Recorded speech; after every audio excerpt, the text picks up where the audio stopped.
Salut les réseaux, c'est encore moi l'enseignant de Kama. C'est avec beaucoup de tristesse que je fais cette vidéo. Je rends un vibrant hommage à notre enfance qui risque de ne plus revenir. Je rends un vibrant hommage à notre enfance qui s'efface dans nos souvenirs. Une enfance qui nous a bercés, une enfance qui a fait grandir notre mindset, une enfance qui a protégé notre conscience des mauvaises choses de la société. Une enfance qui nous a gardés dans l'ignorance pendant un bon moment. Une enfance qui nous a préservés des vices de la société. Une enfance qui s'efface au fur et à mesure que le temps passe. Une enfance qui a été atemporelle pendant un moment, qui risque de devenir temporelle à cause des nouvelles tendances. Une enfance qui nous a fait grandir. Une enfance qui nous a fait partir de tout petit jusqu'à là où nous sommes aujourd'hui. Où est passé la balle au prisonnier? Où est passé le pouce-pion? Où est passé le Ndorsi? Où sont passées les claquettes? Où est passé je déclare la guerre à? Où est passé bandit police? Où est passé la voiture qu'on roulait avec la boîte de sardines? Où est passé la poupée? Où est passé le jeu de rein? Où est passé le tir à la corde? Où est passé, je ne sais plus quoi citer, où sont passées toutes ces activités qui ont bercé notre enfance?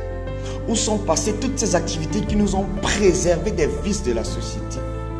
Où sont passées toutes ces activités qui nous ont fait grandir, qui ont fait grandir notre imaginaire?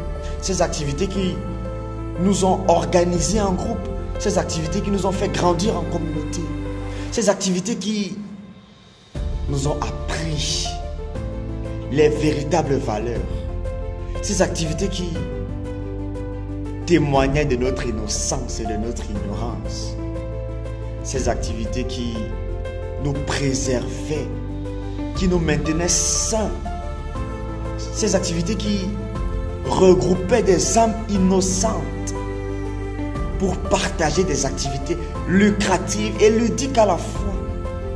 Ces activités qui permettaient, n'est-ce pas, à la jeune fille de s'émanciper. Ces activités qui permettaient aux jeunes garçons d'apprécier le talent de leurs congénères. Ces activités qui étaient appréciées des parents, car voyaient encore en ces enfants la fougue de la jeunesse. Ces activités qui ont permis à nos parents de grandir. Ces activités qui ont permis à nos grands-parents de grandir. Ces activités qui se sont transmises de génération en génération. Ces activités qui ont été une culture. Ces activités qui sont communes à toute l'Afrique. Parce qu'il faut le dire, le Ndorsi n'est pas seulement au Cameroun. Le Ndorsi est au Nigeria. Le Ndorsi est au Libéria. Le Ndorsi est en Éthiopie. Le Ndorsi est au Ghana. Le Ndorsi est un jeu qui est partagé à toute l'Afrique. Où est passé bandit police? Où sont passées les claquettes? Vous vous rappelez? Vous savez, les jeunes garçons, étant tout jeunes, aimaient voir les jeunes filles jouer parce que de temps en temps, ils pouvaient glisser l'œil sous la culotte. Où sont passées ces activités qui maintenaient la jeunesse dans l'innocence, dans l'ignorance et à l'écart des dérives qu'on retrouve dans notre société? Ces activités qui forgeaient le caractère de la jeunesse. Ces activités qui forgeaient le caractère de l'enfant. Où sont passées ces activités, ces jeux? C'est pour ça que je faisais le deuil de notre enfance qui risque de ne plus revenir. Je faisais le deuil de cette enfance qui est aujourd'hui noyée, qui est aujourd'hui, n'est-ce pas, dépassée par des dérives. Parce qu'il faut le dire. Tout ce qui a remplacé ces jeux ne sont que des dérives aujourd'hui. Snapchat s'est imposé comme un réseau social qui nous faisait nous amuser. Facebook s'est imposé comme un réseau social qui nous faisait découvrir le monde, mais qui nous faisait découvrir les pires atrocités que nous aurions dû garder secret. Ces réseaux sociaux nous font découvrir un monde sale, un monde hideux, un monde immonde. Nous voyons donc là que ces jeux préservaient encore la jeunesse. Ces jeux cultivaient encore un esprit d'enfance. Oui, Les jeunes d'aujourd'hui ne connaissent même plus ce que c'est. Je ne sais même plus combien de jeunes filles peuvent encore ce soir. Parce que les jeunes d'aujourd'hui ont vite honte. Vous avez une fille de 8 ans aujourd'hui qui ne peut plus se laver dehors parce qu'elle a honte. La société est gâtée. Nous, à 13 ans, on se lavait encore dehors. À 13 ans, on pouvait encore passer devant les parents tout nus, devant les frères tout nus, devant les amis tout nus. On pouvait encore se laver au forage. On pouvait encore se laver au puits. On pouvait encore se laver même dans la nuit dehors. Aujourd'hui, les enfants de 8 ans ont honte. Je vais partager avec vous quelque chose que j'ai pu observer. En fait, une idée qui est venue, une idée que je n'avais pas encore véritablement perçue. Est-ce que vous saviez qu'à un certain âge, n'est-ce pas, quand les filles jouaient par exemple le ndoshi, ou bien quand les filles jouaient le jeu vous savez, le jeu du saut à la corde là que les filles jouaient souvent, c'était généralement des enfants. Et c'était par catégorie, ça dit par tranche d'âge, par génération. Lorsque vous voyez une génération de jeunes filles qui jouent à un jeu, et vous voyez qu'il y a à un moment donné, une fille ou un enfant qui ne joue plus avec les gens de sa génération, mais qui va jouer avec les grandes filles, il faut comprendre que cet enfant-là fait déjà les choses des grandes filles. Quand vous voyez des jeunes enfants qui sont en train de jouer, et vous observez qu'à un certain niveau, il y a certains enfants qui ne jouent plus à ces jeux-là, sous prétexte qu'ils ont honte. Il faut comprendre que soit c'est la puberté, parce que c'est par ces jeux-là que les parents passaient souvent pour savoir si les enfants ont encore honte, parce qu'on sait que quand les enfants commencent à avoir honte, il y a la puberté qui vient, il y a déjà les garçons qui commencent à siffler, quand un enfant commence à laver les pieds pour aller écraser les arachides.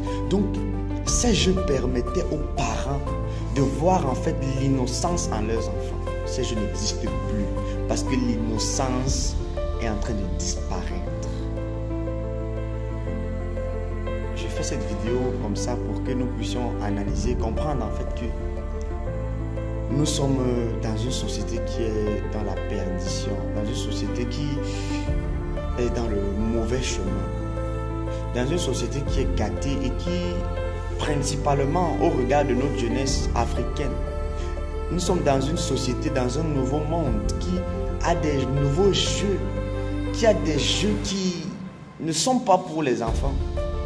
Les réseaux sociaux ne pardonnent pas.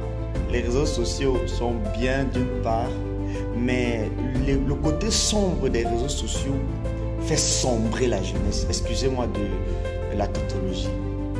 Le côté sombre des réseaux sociaux plonge la jeunesse dans des abysses qui ne font que s'enfoncer, qui miroitent, n'est-ce pas, un monde idéal à la jeunesse.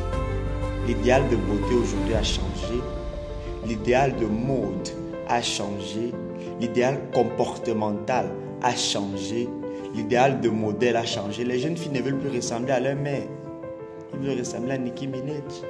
Ils veulent ressembler à Beyoncé, ils veulent ressembler aux influenceuses, aux influenceurs. Les jeunes hommes aujourd'hui ne veulent plus prendre, par exemple, leur père, leur maître à l'école, leur professeur, leurs enseignants, leurs tontons, leurs cousins. Ils veulent prendre comme modèle de référence les artistes, les influenceurs. Ils oublient, n'est-ce pas, le modèle qui a fait grandir. Enfin, ils ne connaissent même plus parce que voilà, c'est pas de leur faute.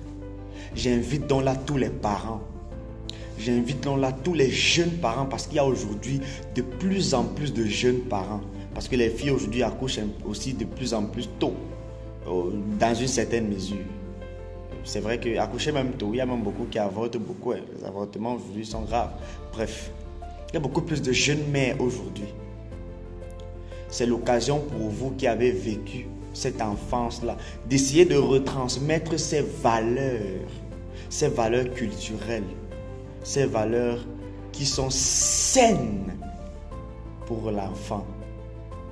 Je ne vois pas ce qu'il y avait de néfaste lorsque les enfants jouent le ndoshi. D'ailleurs que le ndoshi était un jeu qui regroupait à la fois les hommes et les filles. On a donc là un idéal qui était construit dans la société, un idéal qui était construit dans la collectivité, dans la complémentarité, dans la compréhension mutuelle de l'un et de l'autre, dans la complicité entre les jeunes, une complicité saine pour le développement mental de la jeunesse. C'était l'enseignant de Kama. J'aurais pu dire encore beaucoup de choses, mais je vais revenir dessus et apporter un élément encore un peu plus pédagogique. Je pense que je vais intituler cette chronique « La pédagogie des jeux de l'enfance ». Parce que c'est très important pour nous de voir qu'il y a une pédagogie derrière. Il y a une éducation cachée derrière ces jeux qui transmettaient des valeurs aux jeunes que nous étions. Parce que moi, j'ai joué à ça. Moi, j'ai joué à cache-cache. Moi, j'ai joué au Ndorchi. J'ai même joué au pouce-pion. J'ai joué à la marelle. Et beaucoup d'entre vous ont joué. Mais nous observons aujourd'hui que nos petits frères ne connaissent plus. Ils n'ont plus idée de ce que c'est. Parce qu'ils sont plongés dans le nouveau monde. Ils sont plongés dans les réseaux sociaux. C'était l'enseignant de Kama. Je vous invite à vous abonner, à liker et à partager cette vidéo. Merci.